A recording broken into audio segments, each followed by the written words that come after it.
All right. Well, I'm here with Liz and Caitlin, and we're going to talk about time theft. But first, Caitlin has corrupt software.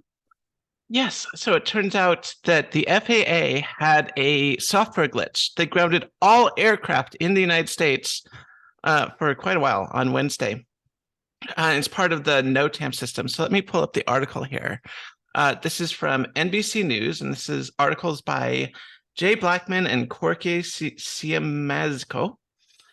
And so what happened is that the NOTAM system went down, and what the NOTAM system does is it reports weather conditions and flight conditions to aircraft so they can know that they can fly or not fly and stuff. So it's really important that airplanes get this information from the NOTAM systems before they go up. And when the NOTAM system went completely down, all flights were grounded. So this is sort of like the DNS of the aviation industry. And so a lot of people are wondering what happened. Was it DNS that brought down all aircraft? Well, no. It turns out that there was a file on the NOTAM system. So NOTAM was developed in like the 1960s. It's probably running like Fortran, or it's probably written in Fortran or COBOL or something. COBOL. Yes, and there were some contractors apparently, and they corrupted a file either by accident or on purpose. No one knows yet. But it took down all the aircraft for a significant portion of Wednesday. So that's what happened. There'll be some investigations. I'm sure somebody's getting fired. Somebody's getting thrown under the bus for this one. But yeah, it just goes to show you, don't make changes to prod without testing first. Yep. All right. And Liz has got the time theft. Except you're on mute, I think. I am. I accidentally Yeah. little mistake there. So this was an interesting story inside that was published in the Guardian regarding some time tracking software that employers have been using to catch employees in the act, so to speak, of stealing time. And these are becoming more and more popular with remote work. In this story, which was entitled "Women Ordered to Repay Employer After Software Shows Time Theft," a Canadian employee had been ordered to compensate her former employer for time theft because this use tracking software showed a discrepancy between the number of billable hours that she had submitted to a CPA company, an accounting company, versus what the usage logs from this tracking software showed on her laptop. And the premise of this software is essentially it tracks how long a document's open, what software, what programs or applications the employee is using, how long they're using them for, stuff like that. And in this case, it seemed as if it was very closely related to document usage. And they busted this lady and said that, oh, well, you said you submitted 50 hours, but this showed you just worked 20 hours or whatever. And she said, well, hey, I actually was working on printed documents, but I didn't tell him I was working off hard copies because she was scared of the repercussions. And it's interesting because what would be the repercussions of using hard copies? You're not allowed to? Well, because the management of these companies tends to be pretty lazy when they're employing this, and they don't want you to use any workflows that might not be metered or measured by the system, which is pretty ridiculous considering that these are terrible. Most of these software suites are pretty terrible and do not account for the way that people who are actually doing the job use the resources. I've seen this before where a system that tracked grading time spent grading assignments, only tracked time that and only track time that the mouse was moving and that clicks were being applied within the system, which is kind of insane because it didn't account for things like spending time to read a term paper before you issued the grade. So you'd be grading this 5-page paper, and it would log your activity as having spent 10 seconds doing the task. Yeah. Because they're just poorly constructed and poorly written. So this is already an issue, and it's going to become more of an issue as more companies try to apply this to monitor and manage remote workers. So clearly they should just install a high resolution camera in your home and probably a brain implant. Then you can do it right. Yeah, totally. Or, I don't know, this is crazy. Maybe judge productivity based on work output. Ooh, there's a thought. Yeah, yeah. I never quite understood billing people by the hour anyway. It always seems pretty stupid to me. Means you work slower, you work inefficiently, you get paid more. Right. And also, it shouldn't be what the company's paying for is the work product, not the number of hours your butt is in a seat. But I think the unions were into it because that way they can't pay you like nothing for a long day. And often your failure to produce output is not your fault, but your boss's fault. So there's problems either way. Sure. Right. Well, one of my philosophies on work comes down to a story I heard a long time ago. An artist was called up to the CEO room. The CEO said, "We need a new logo for our company." The artist sat down and in 5 minutes came up with this beautiful new logo for the company and said, "Okay, that'll be, $40,000. And the CEO said, "What? You did 5 minutes of work. Why am I paying you $40,000? And the artist said, "You're not paying me for that 5 minutes of work. You're paying me for the, 4 years of college, the daily exercises I do, Right. And all the work that I do so that I can Right. produce you a logo in 5 minutes." Right. And that's sort of the philosophy I take to work, in that, I do everything I can to keep up my skills and learn new things. And I put a lot of extra effort into things that are not necessarily, putting out output right away, but when there is a need for an output, I am ready and geared to get that output ASAP. And that's sort of my philosophy when you're working in, like these technical fields. So not every moment is necessarily producing something, but you should be at least, preparing to and be able to produce things as quickly as possible. Yeah, that, and once you get to a high level in your field, you're going to be a lot more fast and efficient when you're producing deliverables versus when you're just starting out and kind of fumbling around and trying to figure out how to do a thing. So I agree with that, but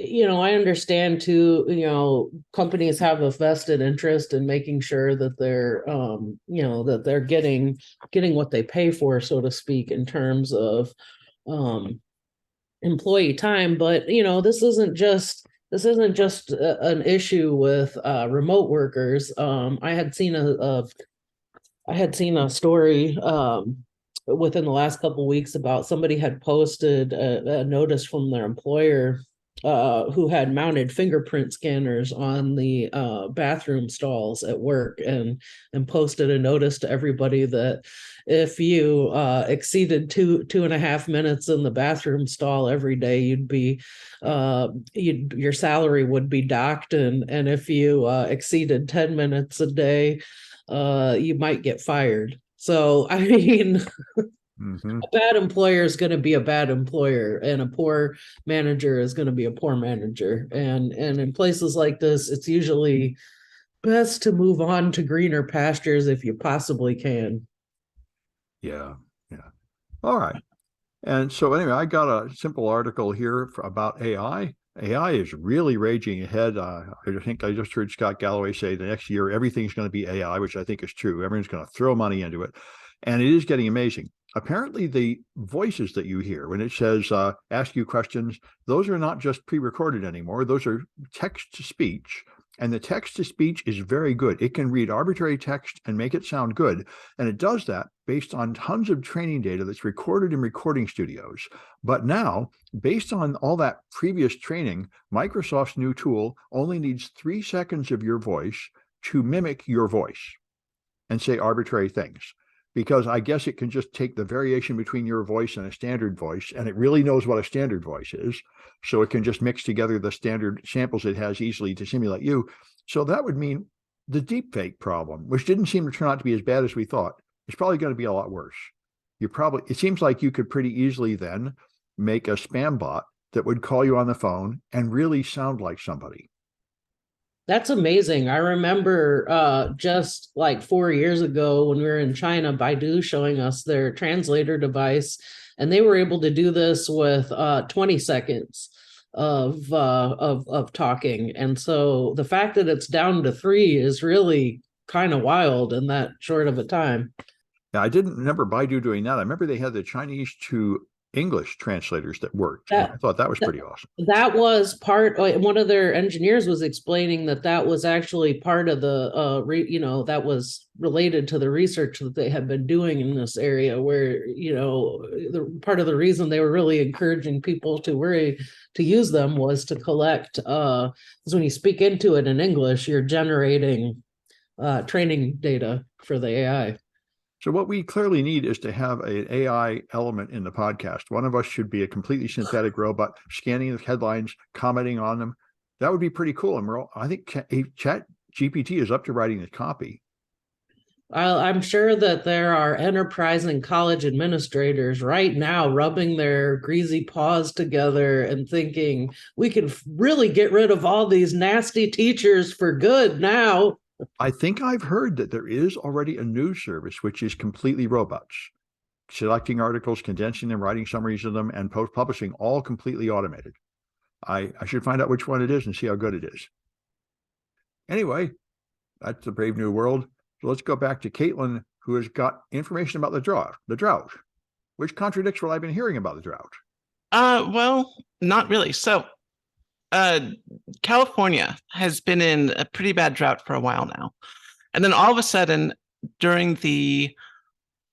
after I would say New Year's Day, we just got drenched, absolutely drenched. And we're wondering, so how much has this affected the drought? And has it even affected the drought? Because we were in droughts for years and years and years. And then we got a ton of rain. How much did this help? And it actually helped a lot. Let me show the article. So the article I'm referencing here is called Nearly All California Exits the Worst Drought Categories in U.S. Drought Monitor. This was written by Haley Smith of the Los Angeles Times. And so California is still in a drought, but it's definitely not as bad as it was before. And in fact, they're using an image here to sort of show what it was like before and after, but there's a better site here. It's called droughtmonitor.uni.edu, map compare 2 weeks. We can compare 2 weeks. So this is before January 31st, before we got all the rain. And this is the most up-to-date data, which is January 10th on to the left. So the left is the new data. To the right is the old data. And if we look at the drought classifications up above, we see that white is none, yellow is dry, and then light orange is moderate, and then orange is drought. So currently, California has like a drought, but nothing major. But just a few weeks ago, we had exceptional drought. We had extreme drought, and a lot of this is growing lands where California grows a lot of crops. So basically what happened with all the rainfall. Can you scroll it up a bit? Your face is covering one of them. Oh, sorry. Yeah, that's good.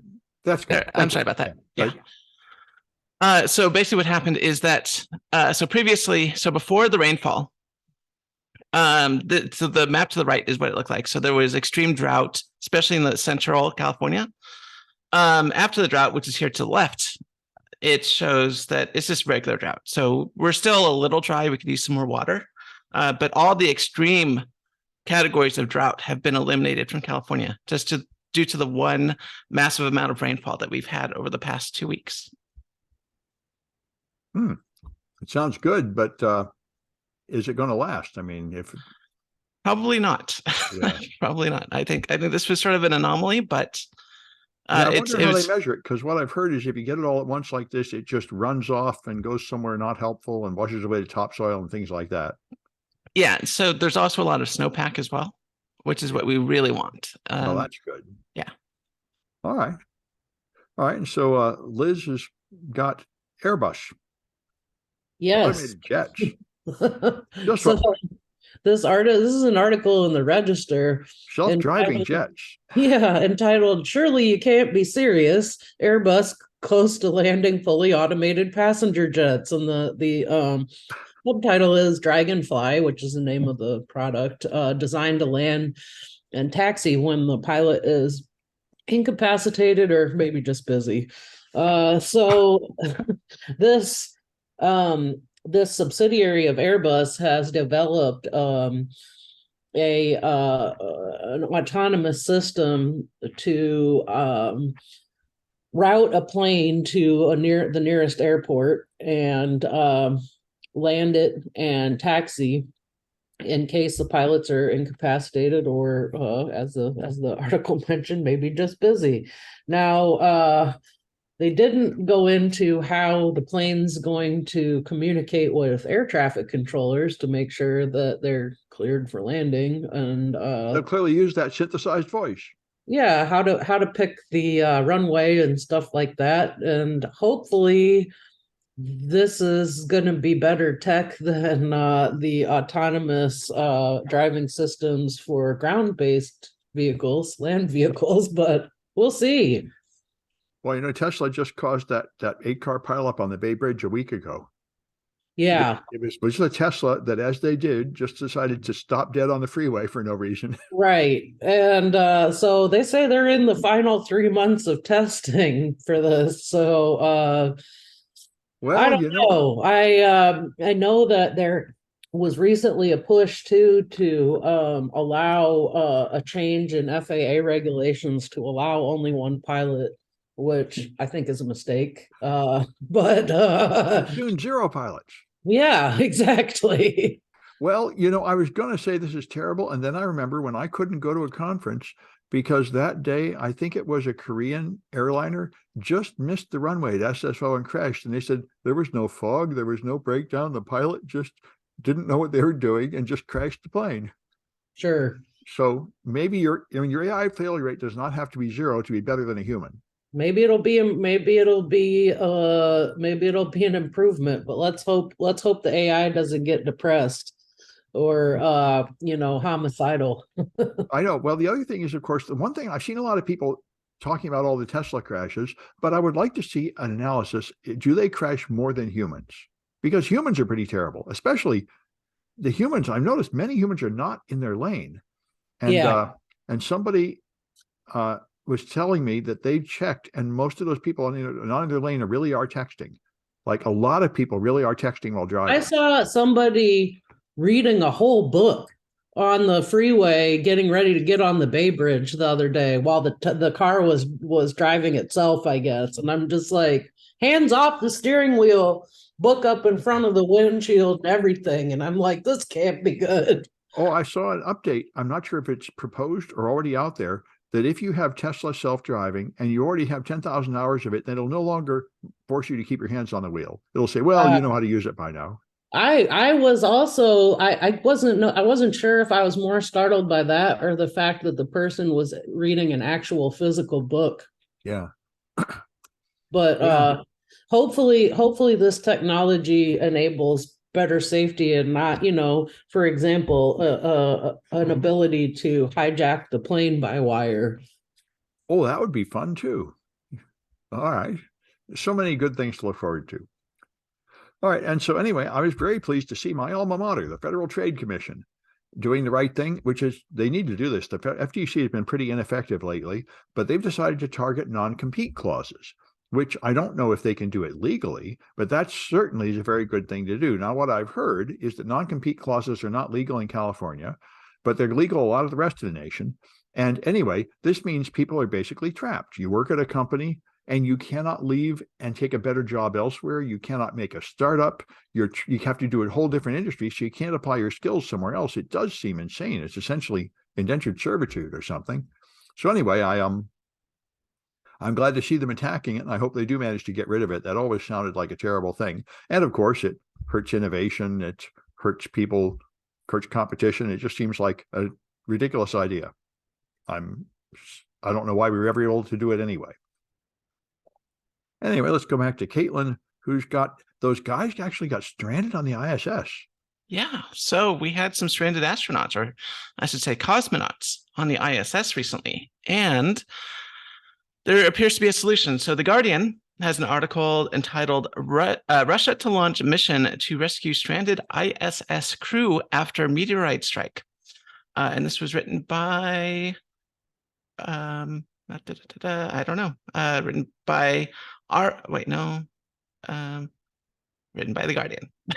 So we'll say, oh no, Oliver Holmes. There we go. Aha, I got the name of the author. So Oliver writes this article talking about the cosmonauts stuck on the International Space Station. So unless you were living in a vacuum, you may have heard that a micrometeorite strike hit the Soyuz capsule, I think it was last month, and it basically spraying coolant everywhere. They had to cancel the spacewalk, and they were trying to figure out whether or not they could still go home. It wasn't like a super critical system that they hit. In fact, if it was like a super emergency, like if the ISS were falling apart, I'm sure they would have been like, get into your Soyuz and we'll figure something out.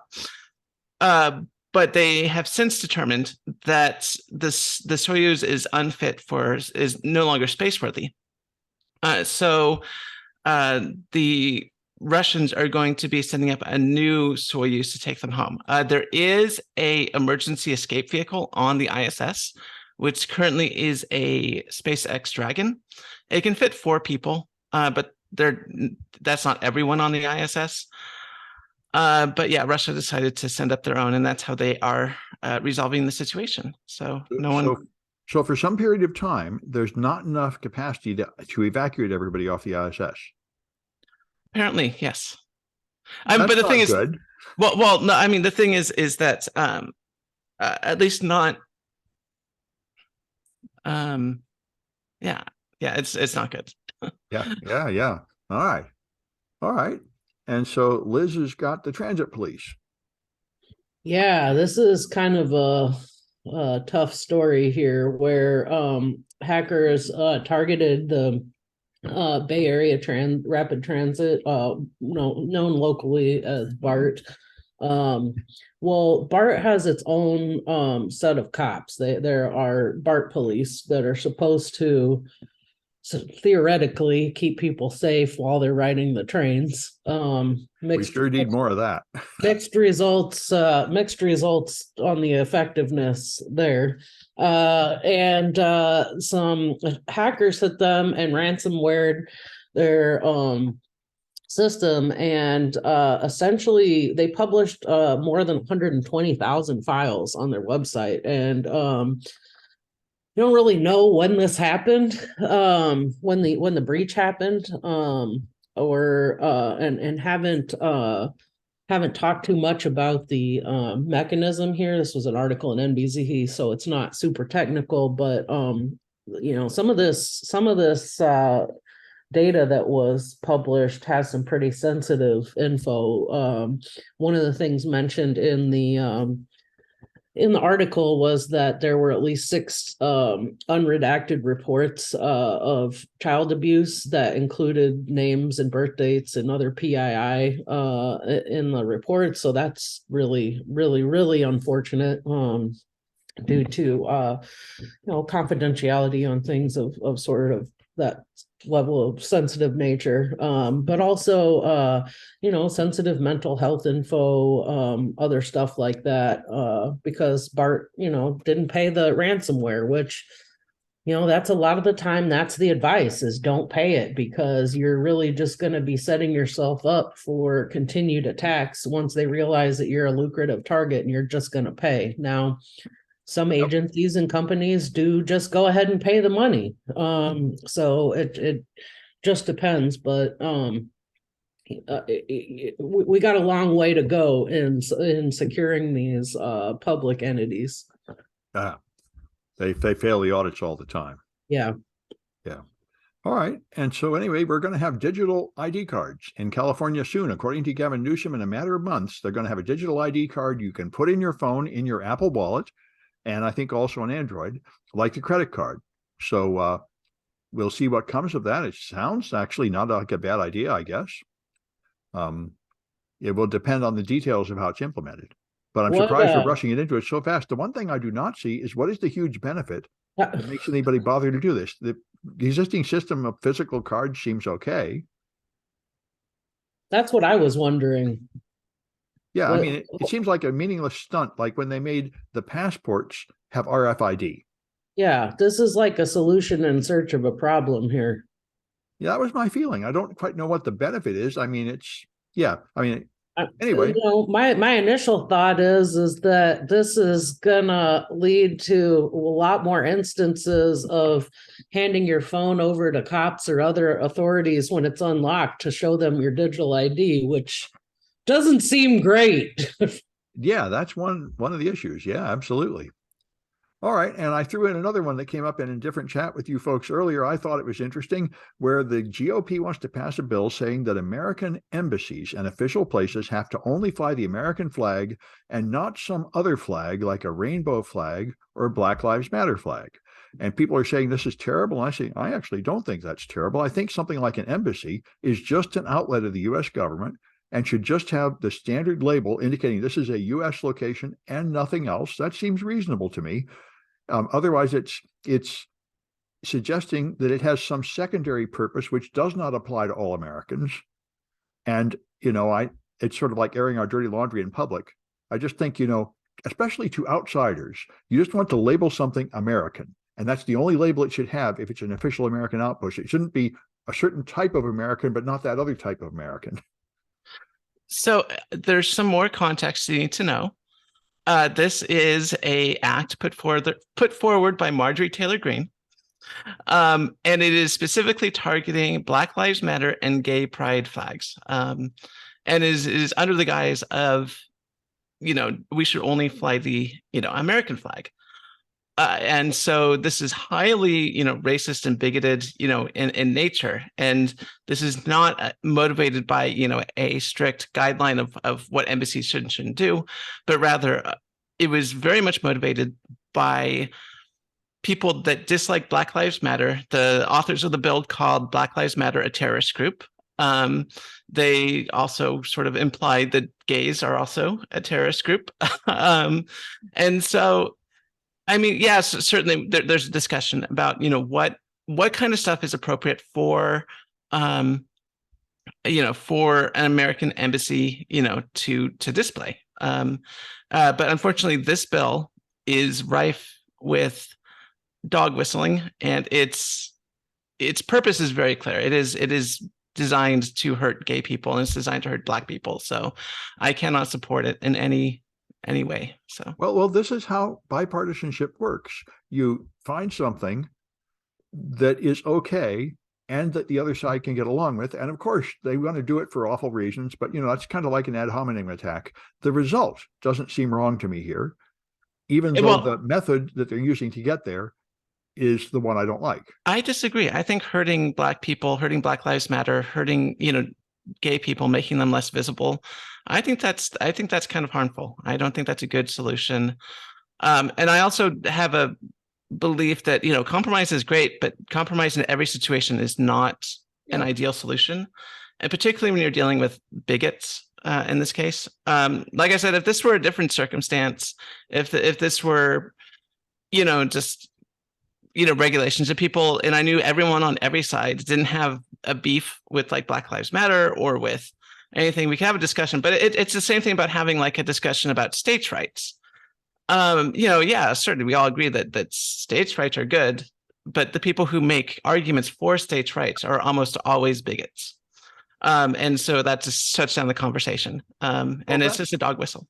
Well, see, that's our internal battle, but I think our external presentation to other nations should not advertise our internal differences.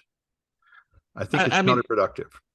I mean, it depends, where the embassy is. Like a lot of times embassies will be in the, we'll be in an area where they're having like, gay pride, like Tel Aviv, right? And they'll have big pride parades, and there'll be, pride flags up all over the place as part of the parade. And, in that case, it's really up to the embassy if they want to, show their support, and they probably do because they're part of the community. Well, that's the question. Should it be up to the embassy, where one embassy will choose to do this and another won't, and that will mean people will feel like they're welcome at one and not at the other? I think this is unwise. I think it's better to just label them all the official American embassy, and what you'll get here is the official American treatment, the same for everybody, not favoring or opposing any controversial topic. All we are is just American. I mean, if you want to talk about, gay people having equal rights as a controversial topic, I mean, it is here and it is in other nations. But it should not be, though, and that's the thing. That's true. And if Black people having equal rights is not, it should not be controversial. No, and the fact that people do think it should be challenged, and it should be, that's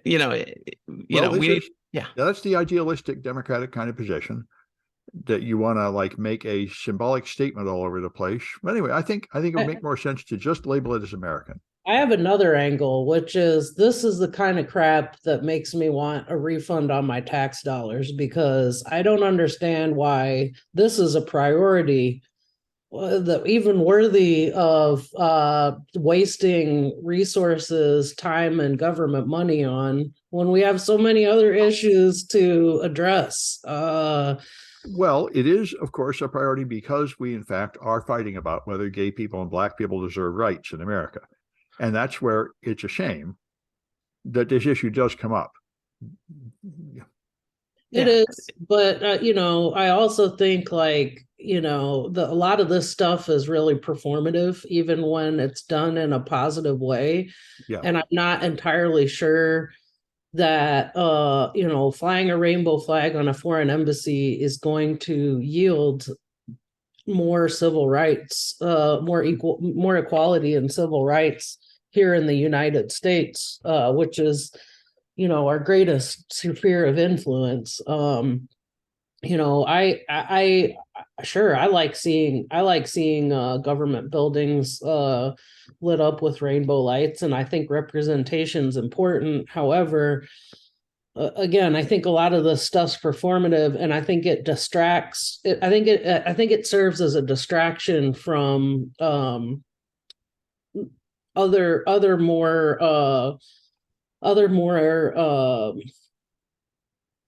events and ongoing legislative decision making that may have greater impact on the day-to-day lives of folks who are represented in these groups, if that makes sense. I think that a lot of the time, maybe the dialogue and the discussion focuses on things that may be a little more could be considered a little more frivolous, like this, rather than impactful moves in a direction that's going to ensure greater equality for all Americans.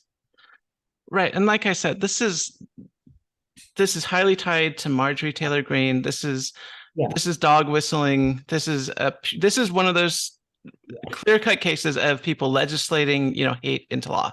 And like I said, and they're using dog whistling terms, and that's how dog whistling works, is that it's not, they're not making a thing. They're not trying to make laws that say, we should crush, Black Lives Matter and gay rights. They're saying we should have, we should be neutral. We shouldn't be, it's not about restricting women's rights. It's about states' rights. States should be the ones. That's all we're saying. We're not against, women having abortions, when they absolutely are, when they will absolutely, and they have enacted, nationwide bans on abortion, essentially, and supported that. And it's the same thing with this, which is you have these groups in Congress who are bigots, and they're trying to find every single way they can possibly, pass legislation to hurt minorities.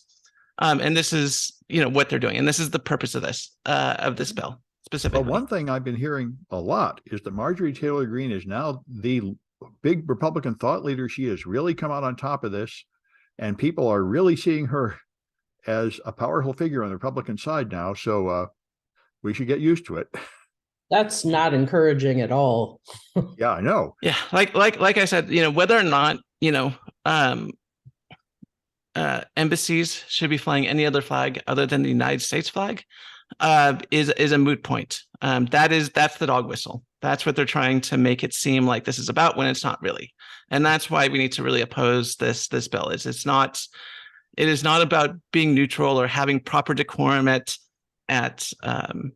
embassies. This bill is specifically about hurting Black and LGBT people, including children.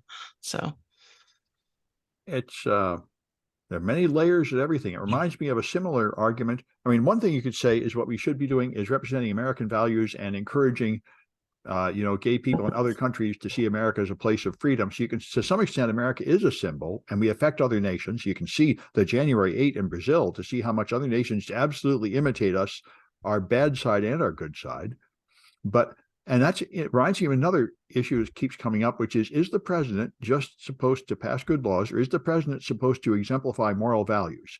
Because Bill Clinton was a pretty good president, but he totally cheated on his wife. And the same thing's true of Gavin Newsom. Gavin Newsom totally cheated on his wife, slept with his best friend's wife. I got a guy out here that won't vote for him because of that. And I say, well, yeah, you're right. That's a flaw. And it's an interesting issue. Does that really matter or not? If he does the job, but he's immoral, is that okay or not? And I don't think there's a simple answer. right, like I said, this bill that you mentioned, Sam, needs to be stopped, at all costs, because it's bigoted. There's no room for compromise with bigots, period. Full stop. Well, you're consistent. That's the position I expect you to take. I don't take that position. However. Oh, so you do want to compromise with bigots, so it's okay to discriminate a little bit. I'm not sure this is discrimination. It absolutely is. That is the whole point of this bill. This is how a lot of discrimination that gets passed into law gets passed. They don't say we are going to make it so Black people can't vote. They'll say, well, if we think you might have issues with voting, you have to take this test. A polling test, and they've done this before, and this is how they, But I think just having the American flag on the building is not going to discourage people from coming. As far as but maybe I'm missing something. The thing that you're missing is that the point of this bill, Marjorie Taylor Greene doesn't really care what goes on at embassies. What she cares about is the fact that Black Lives Matter and or gay pride flags have been flown at embassies, and she does not like these groups, and she wants to make sure that these groups are not represented. She wants to hurt them. Well, but the same thing would apply to the Confederate flag or the Nazi flag, which is the other side's issue. And they have, in fact, been taking down Confederate flags off buildings, and that is the other side having exactly the same argument. I think the logical endpoint is to just put the American flag on the building. Yeah, I mean, the Confederate flag, admittedly, is also a bit more. I mean, if you're going to say, yeah, if we're going to put like the pride flag, shouldn't we put the Confederate flag? I mean, and now you're talking about another country, country's flag on our embassy, one that was hostile to the United States. It would be like putting the Chinese flag on the embassy, which sends it's just a terrible message. But a pride flag doesn't have that sort of terrible message unless you are a bigot. Of course, but I think that the logical endpoint is that they should just be labeled as American. That's all it is. It's an American institution where anybody can go there and receive the treatment they expect from America. Anyway, right. And you know what? And I might say, yeah, we should discuss this further if this bill was made in good faith, but it's not. And that's the thing we have to remember, is that this is not a good faith bill. These people do not care about proper decorum at embassies, and what's the best strategy. They want to hurt gay people. They want to hurt Black people. They do. And so that's You're why right. this bill exists. Yep, that's their motivation. Speaking of government legislation, I discovered something yesterday that was a little disturbing. So Monday is Martin Luther King Day. I learned that Monday is also, if you are in Alabama or Mississippi, a state government holiday observed as Robert E. Lee's birthday. Oh, man. So that's still on the books, apparently. Oh, well, I'm sure they added that for the same reason they put up the Confederate flag. Right. Yeah. Like I said, yeah, most legislative, bigotry is not going to be direct. They're not going to say, "Hey, we're here to discriminate." They're just going to be like, "We want to pay tribute to our wonderful Confederate leaders as opposed to Martin Luther King." It's That's not too On the subtle. same day. on the same day. Yes, and this and what you pointed out, Sam, is not too subtle either. Marjorie Taylor Greene has been very vocal about calling Black Lives Matter a terrorist organization, and Yeah. they've been very focused on fighting LGBT, focused very heavily on the T right about now. Oh, yeah. And it's not just, it's a dog whistle, but it's a screaming, loud, ridiculous dog whistle. I don't think Marjorie Taylor Greene is smart enough to do dog whistles. She's just straight up angry, bigoted. But I mean, she's Trump's best pal, likely to be VP. And That's the really, I think the currency, number though. one That's fundraiser. how you get ahead. That's their currency. And so I think she absolutely is smart enough, at least for that, because that's how she got into her position, and that's how Not she's with dog whistles, just by screaming it all right out loud. I think. She says what all the bigots are thinking. Yes, just like Trump does. Trump uses dog whistles a bit more than her. Trump is a little more clever than Marjorie Taylor Greene. Anyway. Don't do that. She's not subtle. Yeah. Yes, and Trump's not subtle either. I mean, that's the problem. I mean, like, the people will be very surprised to find out that I often vote for Republicans. I'm surprised. I don't think I've ever voted for a Republican. I have. In fact, I think the last election I voted for like one or two. And the problem is that every Republican I vote for, any politician I vote for, the first thing I look at, are you a bigot? Yes or no? And if the answer is no, I'll take you seriously, and it doesn't matter what party you're from. I'll like vote for you. And it's like so many leaders within the Republican Party are just bigots. And Marjorie, and any Republican that's not a bigot will be forced to be a bigot or driven out of the party. I mean, that's why I'm able. Oh, go on. Just to be fair, there are a lot of covert bigots on the other side too, unfortunately. Exactly. And that's why I don't necessarily vote by party, but it makes it difficult when I vote for Republicans, because even if they're the best candidate for this position, the party as a whole has taken a very bigoted, turn, especially with Donald Trump and everything like that. So like, even if let's say there was a senator that I really liked, if they happened to be Republican, I don't think I could support them based on the fact that they would be supporting other bigots. Like, they're just like bigots by proxy. Now, if it's, treasurer of this and that in the state of California, fine.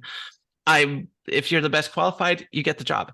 But if you are, this bigotry is just such a big problem, at least for me as a voter, that I just have to.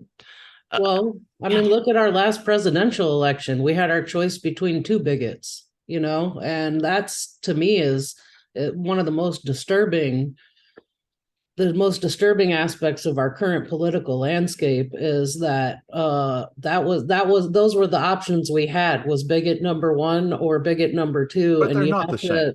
You have to choose the least bigoted of the bigots, and that's an issue. Well, that's what politics always is, the art of the possible. You choose the best of the available options. None of them are ever perfect.